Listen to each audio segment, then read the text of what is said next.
Hello everyone, welcome to my YouTube channel. ಇವಾಗ ಚಿಕ್ಕ ಮಕ್ಕಳಿಗೇ ವೈಟ್ ಹೇರ್ಸ್ ಇಲ್ಲ ಗ್ರೇ ಹೇರ್ಸ್ ಪ್ರಾಬ್ಲಮ್ ಜಾಸ್ತಿ.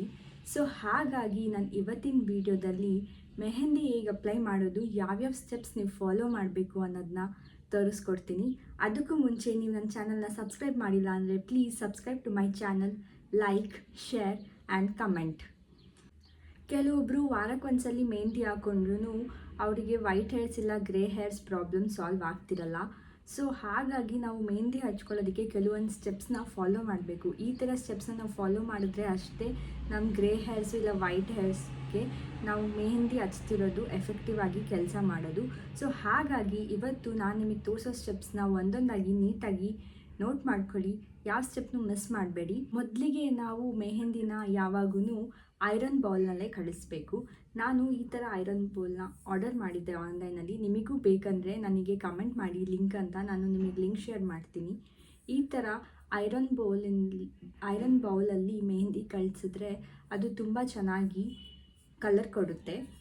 ನಾನಿಲ್ಲಿ ಆಲ್ಸ್ ಗುಡ್ನೆಸ್ ಅವ್ರ ಮೆಹಂದಿ ಪೌಡರ್ ಎಲ್ಲ ಯೂಸ್ ಮಾಡ್ತಿದ್ದೀನಿ. ನೀವು ರೆಗ್ಯುಲರಾಗಿ ಯಾವ ಮೆಹಂದಿ ಪೌಡರ್ ಯೂಸ್ ಮಾಡ್ತಿದ್ದೀರಾ ಅದನ್ನು ಕೂಡ ಯೂಸ್ ಮಾಡ್ಬೋದು.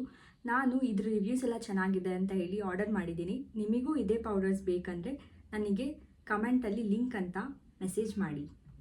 ನಾನು ಇವತ್ತು ಯೂಸ್ ಮಾಡ್ತಿರೋ ಮೆಹಂದಿ ಪೌಡರ್ ಬಂದು ಆಲ್ಸ್ ಗುಡ್ನೆಸ್ ಅವರ Henna hair mask and colour. ಇದ್ರ ಜೊತೆಗೆ ನಾನು ಹೈಬಿಸ್ಕಸ್ ಪೌಡರ್ ಮತ್ತು ಆಮ್ಲಾರೀತಾ ಶೀಗೆಕಾಯಿ ಪೌಡರ್ನ ಯೂಸ್ ಮಾಡ್ತಿದ್ದೀನಿ. ಇದ್ರ ಜೊತೆ ಬೀಟ್ರೋಟ್ ಪೌಡರ್ನು ಹಾಕೋತಿದ್ದೀನಿ. ಈ ಪೌಡರ್ನೆಲ್ಲ ಮಿಕ್ಸ್ ಮಾಡಿ ನಾವು ತಕ್ಷಣ ಹಚ್ಕೋಬಾರ್ದು. ಯಾವಾಗಲೂ ಮೆಹಂದಿನ ನಾವು ಕಲಸಿಟ್ಟು ಓವರ್ನೈಟ್ ಬಿಟ್ಟು ನೆಕ್ಸ್ಟ್ ಡೇ ಹಚ್ಕೊಂಡ್ರೆ ಅದ್ರ ರಿಸಲ್ಟ್ಸ್ ತುಂಬ ಎಫೆಕ್ಟಿವ್ ಆಗಿರುತ್ತೆ. ಸೊ ಇವಾಗ ನಾನು ಯಾವ ಥರ ಕಲಿಸ್ತೀನಿ ಅಂತ ನೀವು ನೋಡಿ. ಮೊದಲಿಗೆ ಐರನ್ ಬೌಲ್ ತೊಗೊಂಡು ಅದಕ್ಕೆ ಹೆನ್ನಾ ಪೌಡರ್ನ ಹಾಕ್ಕೊಳ್ಳಿ. ನಿಮಗೆ ಎಷ್ಟು ಬೇಕು ಅಷ್ಟು ಕ್ವಾಂಟಿಟಿನ ಹಾಕೋಬೋದು. ನಂತರ ನಾನಿಲ್ಲಿ ಹೆನ್ನಾ ಪೌಡರ್ ಜೊತೆ ಆಲ್ಸ್ ಗುಡ್ನೆಸ್ ಅವರ ಆಮ್ಲಾರೀತಾ ಶೀಗೆಕಾಯಿ ಪೌಡರ್ನು ಯೂಸ್ ಮಾಡ್ತಾಯಿದ್ದೀನಿ.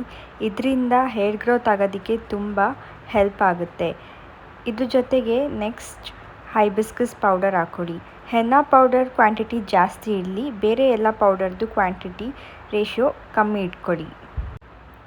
ಇದಕ್ಕೆ ಬೀಟ್ರೋಟ್ ಪೌಡರ್ನ ಹಾಕ್ಕೊಳ್ಳಿ.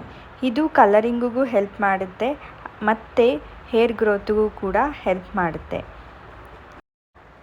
ಈ ಎಲ್ಲ ಪೌಡರ್ನು ಹಾಕೊಂಡ ನಂತರ ಬ್ರಷ್ನ ಯೂಸ್ ಮಾಡಿ ಪೌಡರ್ನ ಮಿಕ್ಸ್ ಮಾಡ್ಕೊಳ್ಳಿ.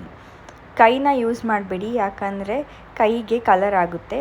ಹಾಗಾಗಿ ಬ್ರಷ್ನ ಯೂಸ್ ಮಾಡಿಕೊಂಡು ಪೌಡರ್ನ ನೀಟಾಗಿ ಮಿಕ್ಸ್ ಮಾಡ್ಕೊಳ್ಳಿ. ನಂತರ ಸ್ವಲ್ಪ ಪ್ರಮಾಣದಲ್ಲಿ ನೀರು ಹಾಕ್ಕೊಂಡು ಅದನ್ನು ಕಲಸಿ.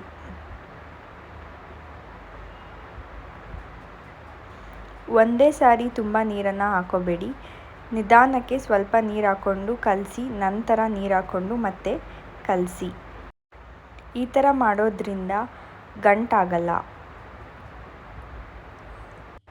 ಈ ಥರ ಪೇಸ್ಟ್ ತಯಾರಿಸಿದ ನಂತರ ಅದನ್ನು ಇಡೀ ರಾತ್ರಿ ಬಿಡಿ.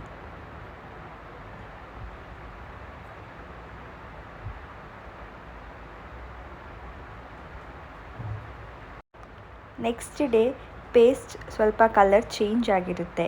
ಆ ಪೇಸ್ಟ್ನ ನೀವು ನಿಮ್ಮ ಕೂದಲಿಗೆ ಹಚ್ಕೊಳ್ಳಿ. ರೂಟಿಂದ ಟಿಪ್ವರೆಗೂ ಕೂದಲಿಗೆ ಹಚ್ಚಿ ಅದನ್ನು ಒಂದು 4ರಿಂದ 6 ಗಂಟೆವರೆಗೂ ಬಿಡಿ. ನಂತರ ಶಾಂಪೂ ಬಳಸದೆ ತಲೆಯನ್ನು ತೊಳ್ಕೊಳ್ಳಿ. ನಾವು ಮೆಹಂದಿ ಅಪ್ಲೈ ಮಾಡಿದ ನೆಕ್ಸ್ಟ್ ಡೇ ಇಂಡಿಗೋ ಪೌಡರ್ನ ನೀರು ಜೊತೆ ಮಿಕ್ಸ್ ಮಾಡಿಕೊಂಡು ಕೂದಲಿಗೆ ಹಾಕೋಬೇಕು. ಇದರಿಂದ ನಮ್ಮ ಕೂದಲಿಗೆ ಕಲರ್ ಇನ್ನೂ ತುಂಬ ಚೆನ್ನಾಗಿ ಹಿಡಿಯುತ್ತೆ.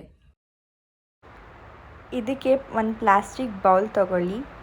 ಅದಕ್ಕೆ ಇಂಡಿಗೋ ಪೌಡರ್ನ ಹಾಕ್ಕೊಳ್ಳಿ. ನೀವು ಯಾವ ಇಂಡಿಗೋ ಪೌಡರ್ ಬೇಕು ಆ ಇಂಡಿಗೋ ಪೌಡರ್ನ ಬಳಸ್ಬೋದು. ನಾನಿಲ್ಲಿ ಆಲ್ಸ್ ಗುಡ್ನೆಸ್ ಅವರ ಇಂಡಿಗೋ ಪೌಡರ್ನ ಬಳಸ್ತಾ ಇದ್ದೀನಿ. ಇದ್ರ ಜೊತೆ ನಾನು ಆಮ್ಲಾರೀತಾ ಶೀಗೆಕಾಯಿ ಪೌಡರ್ನ ಕೂಡ ಯೂಸ್ ಮಾಡ್ತಾಯಿದ್ದೀನಿ. ಇದು ಮುಂಚೆನೇ ಹೇಳಿದ ಹಾಗೆ ಹೇರ್ ಗ್ರೋತ್ಗೆ ತುಂಬ ಹೆಲ್ಪ್ ಮಾಡುತ್ತೆ. ಈ ಪೌಡರ್ನ ಮಿಕ್ಸ್ ಮಾಡ್ಕೊಳ್ಳಿ. ಮಿಕ್ಸ್ ಮಾಡ್ಕೊಂಡ ನಂತರ ಸ್ವಲ್ಪ ಪ್ರಮಾಣದಲ್ಲಿ ನೀರು ಹಾಕ್ಕೊಂಡು ಕಲಸಿ. ಇದನ್ನು ಪೇಸ್ಟಾಗಿ ಕಲಸೋಕ್ಕೆ ಬ್ರಷನ್ನೇ ಯೂಸ್ ಮಾಡಿ, ಕೈಯನ್ನು ಯೂಸ್ ಮಾಡಬೇಡಿ, ಯಾಕಂದರೆ ಕೈಗೆ ಕಲರ್ ಆಗುತ್ತೆ. ನೀವು ಈ ಥರ ಬ್ರಷ್ ಯೂಸ್ ಮಾಡೋದ್ರಿಂದ ನಿಮ್ಮ ಕೈಗೆ ಯಾವ ಕಲರೂ ಆಗಲ್ಲ ಆಮೇಲೆ ಇದು ಕಂಫರ್ಟಬಲ್ ಕೂಡ, ನಿಮಗೆ ಹಚ್ಕೊಳ್ಳೋದಕ್ಕೂ ತುಂಬ ಈಸಿಯಾಗಿರುತ್ತೆ. ಈ ಥರ ಕಲಸಿದ ನಂತರ ಇದನ್ನು 1 ಅವರ್ ಹಾಗೆ ಇಡಿ. 1 ಗಂಟೆಯ ನಂತರ ನಿಮ್ಮ ಕೂದಲಿಗೆ ಹಚ್ಚಿ. ಇದನ್ನು ಸಹ ರೂಟಿಂದ ಟಿಪ್ವರೆಗೂ ಹಚ್ಚಿ 3ರಿಂದ 4 ಗಂಟೆ ಬಿಟ್ಟು ನಂತರ ಶಾಂಪೂ ಬಳಸದೆ ನಿಮ್ಮ ಕೂದಲನ್ನು ತೊಳೆಯಿರಿ. ಈ ಥರ ಮಾಡೋದ್ರಿಂದ ನಿಮ್ಮ ಬಿಳಿ ಕೂದಲು ಅಥವಾ ಗ್ರೇ ಹೇರ್ ಸಮಸ್ಯೆ ದೂರವಾಗುತ್ತೆ. ಹೇರ್ ವಾಶ್ ಮಾಡ್ಕೊಂಡ ನಂತರ ನಿಮ್ಮ ಕೂದಲು ಹೈಡ್ರೇಟೆಡ್ ಆಗಿ ಕಾಣಿಸುತ್ತೆ ಮತ್ತು ಶೈನ್ ಕೂಡ ಬರುತ್ತೆ. Thanks for watching. ನೆಕ್ಸ್ಟ್ ವಿಡಿಯೋದಲ್ಲಿ ಸಿಗೋಣ.